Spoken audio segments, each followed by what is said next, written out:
y a un chantier nature avec des bénévoles pour refaire la mare pédagogique de l'association. Il y a plusieurs mois, on s'est rendu compte qu'elle était percée quelque part puisqu'elle s'est totalement vidée.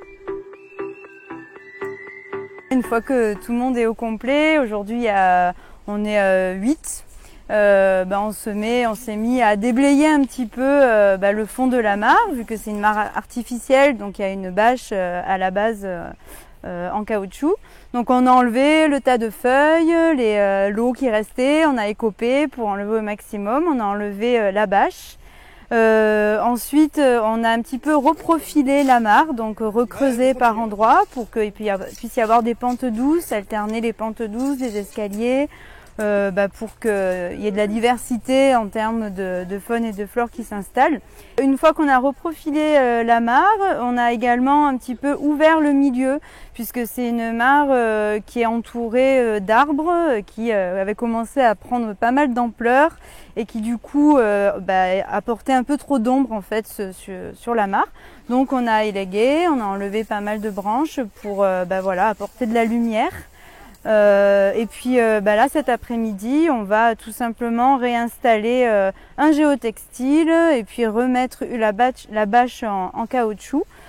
Pour ça il y a quelques bénévoles qui ont fait tout autour de la mare, qui ont creusé une tranchée pour bien coincer la mare correctement pour qu'elle puisse rester en place et que ce soit pérenne dans le temps. On va essayer au maximum de réutiliser les matériaux déjà présents, même si la bâche a été endommagée par endroits. Mais bon, on a vu qu'il n'y avait pas des gros trous non plus. Donc on a été nettoyer dans la Jalle l'ancienne bâche. On a récupéré le géotextile qu'on va réinstaller dans un premier temps. Et puis on va remettre l'ancienne bâche et la nouvelle bâche par-dessus pour doubler les épaisseurs et faire en sorte que ce soit plus étanche.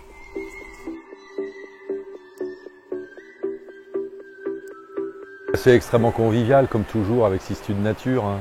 On est toujours parfaitement bien accueillis. Évidemment, c'est pas très compliqué de mettre en place une petite mare à la maison, parce que finalement, il suffit d'un petit peu d'huile de coude et d'une bâche de je ne sais quelle matière.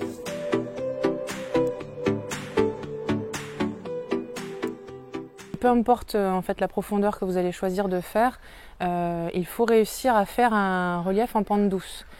Toujours prévoir au moins une pente qui soit vraiment facile à remonter pour les espèces qui sont parfois aquatiques, mais dans certaines parties de leur vie terrestres. Et donc et puis des animaux qui pourraient tomber malheureusement dans la mare et qui auraient besoin d'en ressortir. Ça peut être colonisé dans les mois qui suivent, dans les semaines qui suivent. Ça dépend vraiment aussi du cycle d'activité des animaux qui vont venir. Mais il y a des espèces comme ça qui arrivent vraiment d'elles-mêmes très rapidement. Et donc c'est tout ce qui est crapaud, grenouilles vertes, les tritons, palmés. Et après, petit à petit, c'est la flore qui va venir s'installer. Je déconseille très fortement, et même d'ailleurs c'est interdit par la loi, de réintroduire dans une mare des espèces comme les poissons rouges. Alors déjà parce que effectivement c'est une espèce exotique qu'on va emmener dans un milieu naturel. L'autre problème par exemple des poissons, de l'introduction des poissons rouges, c'est qu'ils vont vous manger, alors peut-être par chance quelques larves de moustiques, mais sinon ils vont vous manger tous les têtards, les larves des odonates, toutes les autres espèces qui vont essayer elles de recoloniser naturellement. Non, pas forcément, et justement le fait d'avoir des amphibiens vont réguler un peu ça. Quand elle sera vraiment à l'équilibre avec des grenouilles vertes, avec les larves d'odonates, avec vraiment tout son écosystème, ça s'autorégule.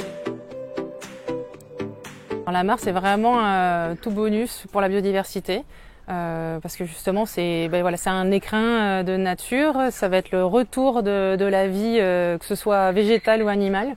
Et puis ce qui est intéressant, c'est aussi pour les enfants, c'est pédagogique, même nous adultes, mais c'est de voir justement tout ce qui est cyclique, ce retour un peu aux sources, de voir un peu comment fonctionne chaque saison et chaque espèce en fonction des saisons. C'est important et puis justement ça a un rôle dans la conservation de la biodiversité.